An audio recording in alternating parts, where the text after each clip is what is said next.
Hello folks, this is Shruti Appiah. I'm the head of product for smart contracts, and I've been working on Marlowe alongside Simon for quite a while. And I'm Simon Thompson with Pablo Lamela. I invented Marlowe, and I've been working on it since then. And today we're going to be walking through the Marlowe product suite, as well as explaining some of the intricacies of the financial contracts that you can develop with Marlowe. With Marlowe, our vision is to democratize finance, and we're doing so by facilitating peer-to-peer agreements between any parties that want to interact with each other via financial agreement. So that's our vision for Marlowe, and we're doing so in many different ways. Some of the key foundations for Marlowe is that it is secure, it is easy to use, and we also want to focus on accessibility. Now, around security, Marlowe, the programming language, is the domain-specific language, and is designed in such a way that it has properties that allow it to be secure. So it's secure by design. The second aspect is ease of use, and this is something that's really close to our heart. We create all of the products that we build with Marlowe with the end user in mind, and similarly, you'll see this in Marlowe Run as well, where every step of a financial contract is explained in very simple language, in very simple terms that anyone will be able to understand. So usability is really core to the products that we develop, and we keep different end users as well as developers in mind for each of the different products that we build. And finally, we have accessibility. Now, in order for Marlowe to be accessible to everybody in the world, we need to give them some sort of economic identity. You might be familiar that in certain countries and certain parts of the world, there is very little access to banking services, to credit, and that's because they don't have access to identity itself. However, with Marlowe, in order to participate with any kind of financial instruments, say for example you want to give a loan, say for example you want to make an escrow or a swap with somebody, then you only need to have access to a wallet, and that wallet can be either a Cardano wallet or even more instances of other wallets in the future. So that's how we are ensuring accessibility and bringing about economic identity with Marlowe products. And finally, I'd like to touch on how we are on our pathway to achieving 1 billion users. One of the key areas that we're also looking into is by facilitating some sort of network adoption and by harnessing the power of network effects, because truly Marlowe is one of the models that utilize a network model in order for it to be useful even. So the more and more participants participate in the Marlowe network and run financial instruments on the Marlowe network, the more it will also scale, the more the entire network will also be adopted. The second one that I'd like to focus on is also referral programs. Now, this is similar to building a network. We're just introducing more nodes to it. And we will be introducing referral programs that will allow for any kind of users to refer their friends to participate in it in the Marlowe contracts. And the next one is more organic, and that's through partnerships. So within the Marlowe team, we have been speaking with several different vendors, several enterprises, as well as certain kinds of companies such as neobanks that will allow us to build partnerships with them in order to utilize the users that these companies already have and be able to bring Marlowe to the rest of the world.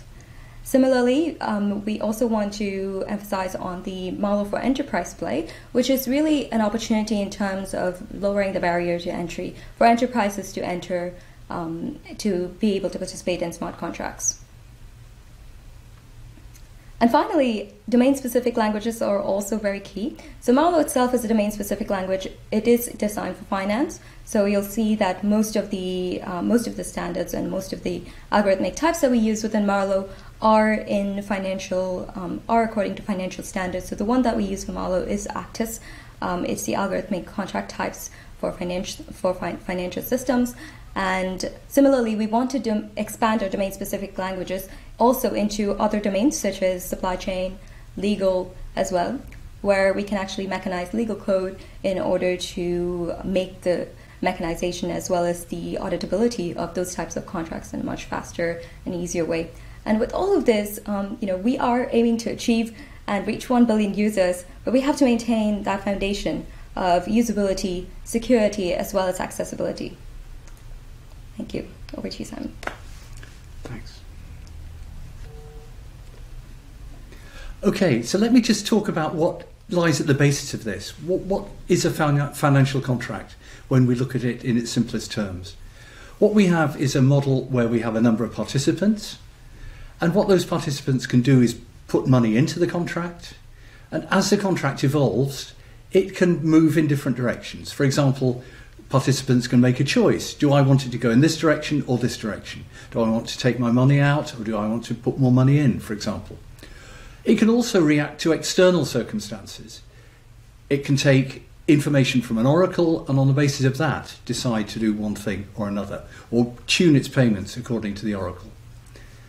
And finally, what it can do is it can make payments out. So payments into the contract, choices, oracles, payments out. And one final component is tokenization. We represent a role in a contract by a token. So you can, when you have the token, you can play that role. When you want to give that role to somebody else, you can do it simply by transferring that native Cardano token to the other person. So that's the essence. A small number of operations can be put together, and that's what Marlowe allows you to do. Now let me dive a bit deeper into the engineering of Marlowe. First of all, how does Marlowe sit with the other components on a node? Well, we have Plutus as a general purpose language for smart contracts. It's just been released onto the Cardano network as part of the Alonso hard fork.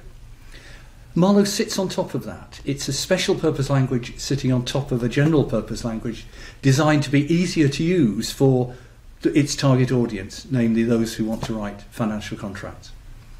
However, it's embedded, just as Plutus is, in Haskell. So if you wish, you can create Marlowe contracts in Haskell, you can use Marlowe from within Plutus, and so on. So it's inside that wider ecosystem.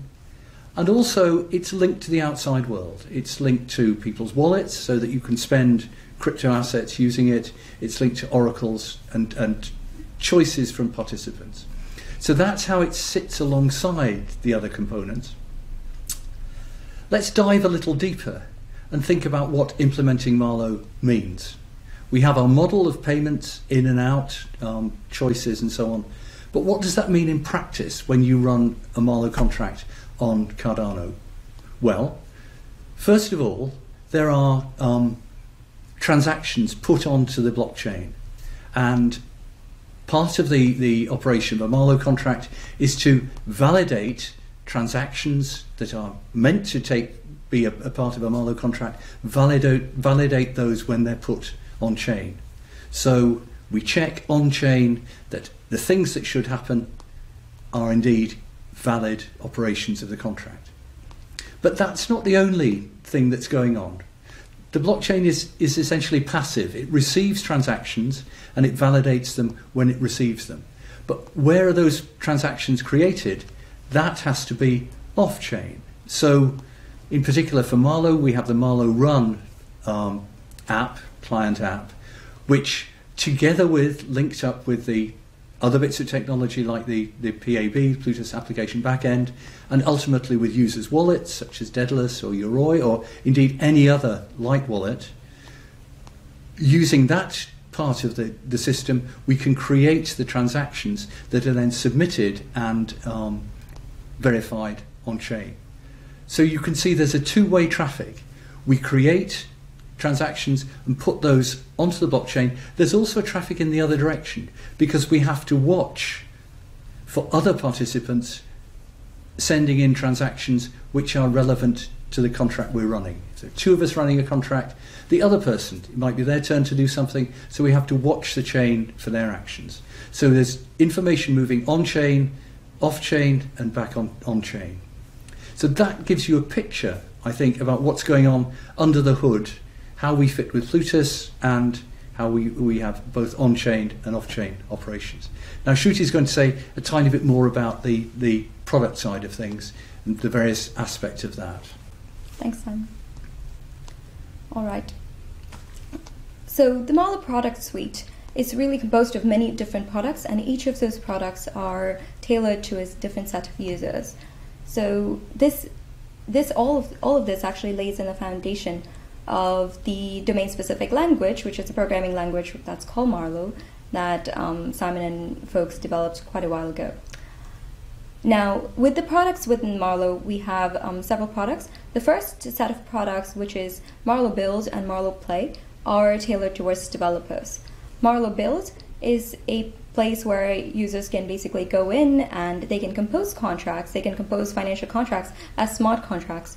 And so they will be able to build that either directly in code, such as they can use Haskell, JavaScript, or a number of other ways to build it. They can also do it in visually using Blockly, and they can also do it in an embedded fashion.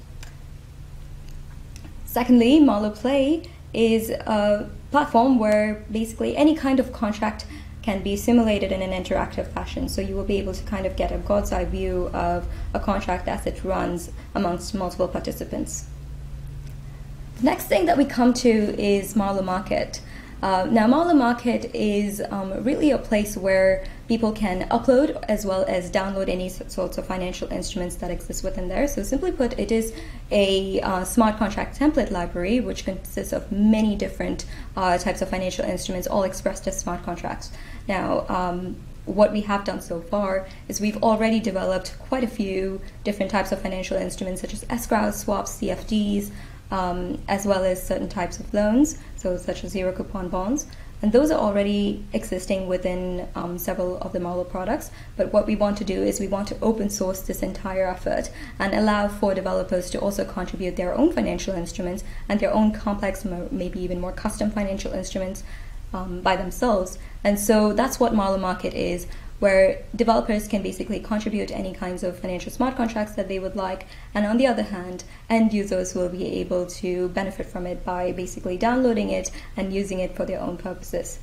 Now, you might be asking, where do end users actually interact with these contracts and how can they actually execute them? And that's where Marlowe Run comes in.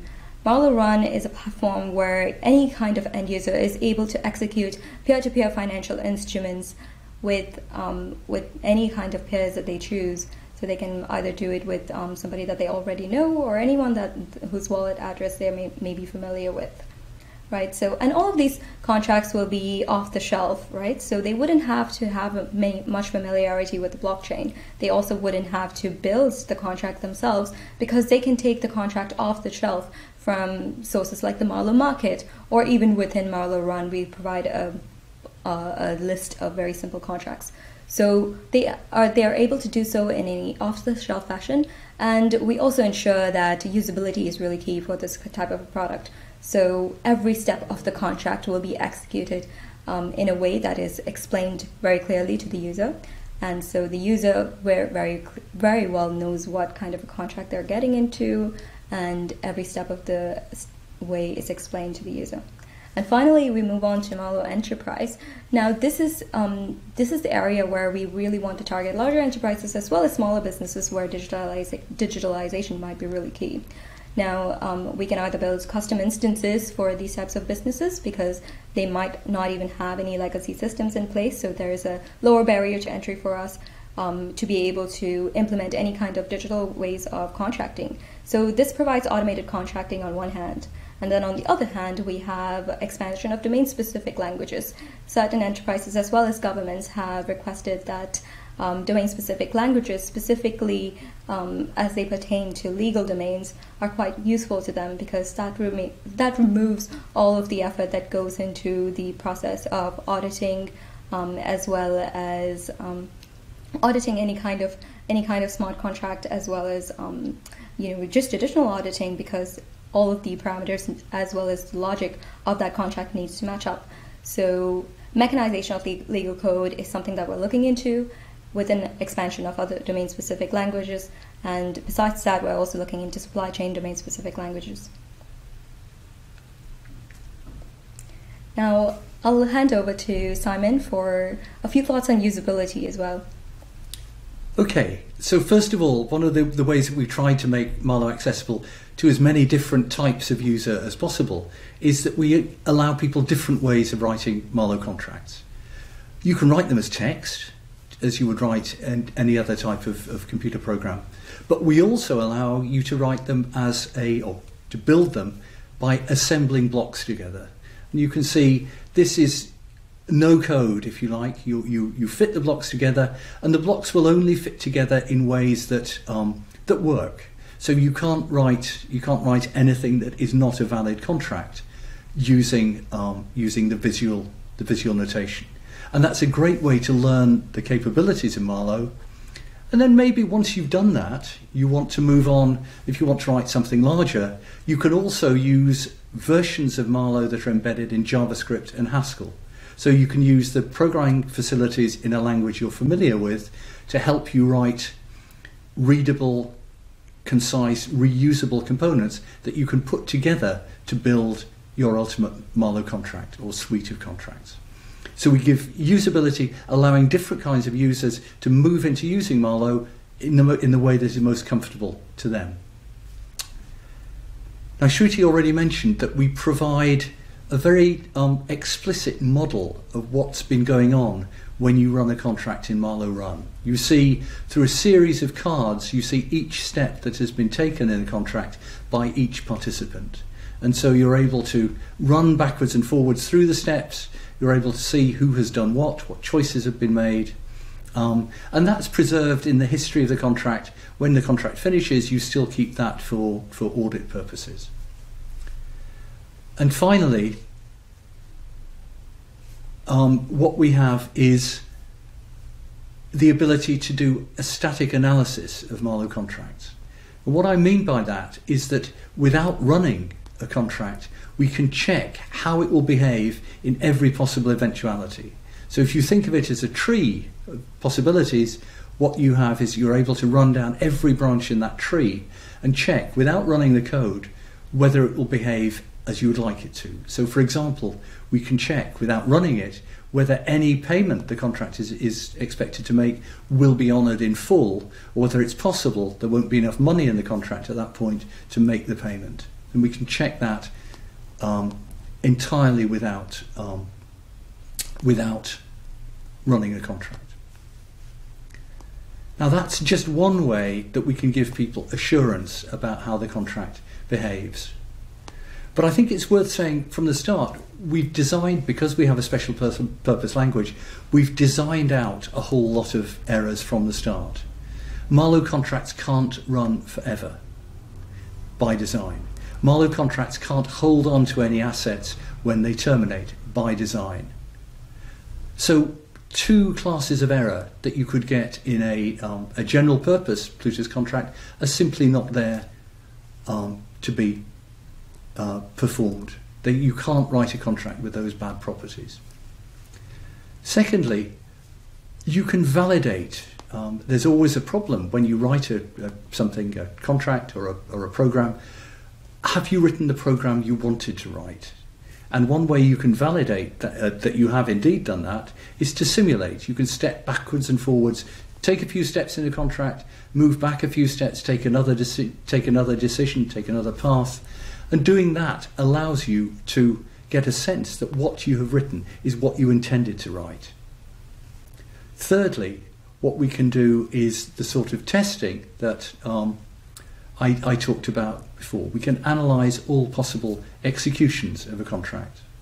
And finally, because we're based on a functional programming language, it's very straightforward, or relatively straightforward, for us to write formal mathematical proofs that contracts have certain properties. Now, we've not done that as yet, but what we have done is we've been able to prove that the system, the way that our language is designed, has certain properties, so that we can be sure, for example, that the way we do the analysis is mathematically well-founded, the way we check every path, and we've done that using machine-assisted proof. So I think what we're getting from Marlowe is these different levels of assurance from the language, from its design, and from the sorts of validation we can perform. So that's where we're at. What's coming next? We're releasing the Marlowe Run distributed prototype for you to try out by the summit or very, very shortly afterwards.